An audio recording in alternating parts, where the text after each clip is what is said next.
আমরা নিজেদেরকে মুমিন দাবি করি। মুমিন কাকে বলে? মুমিন কারা? আর আল্লাহ রাব্বুল আলামিন এই মুমিনদের সম্পর্কে কি বলেছেন?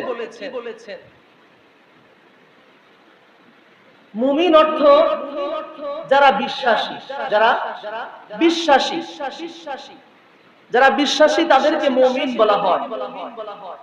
আর যারা বিশ্বাস করে না, যারা বিশ্বাসী না, তাদেরকে কাফের বলা হয়। কি বলা হয়?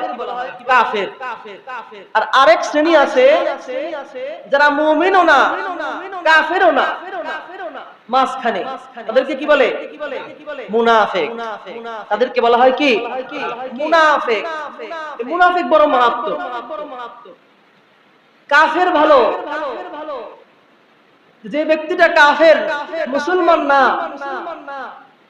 এলোক হিন্দু, খ্রিস্টান কিংবা বৌদ্ধ কিংবা বিজাতীয় অন্য ভিন্ন ধর্মাবলম্বীর মানুষ, আমরা জানতেছি, দেখতেছি,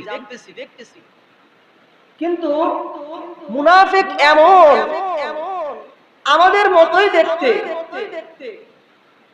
হয়তোবা তার মাথায় টুপিও আছে, আবার মুখে দাড়িও আছে, গায়ে লম্বা পাঞ্জাবি, মসজিদে নামাজও পড়তে আসে, কিন্তু তার দ্বারা ইসলামের এত বেশি ক্ষতি হয়, তার কার্যক্রম এত বেশি খারাপ যে একজন কাফেরও ইসলামের তত বেশি ক্ষতি করতে পারে না।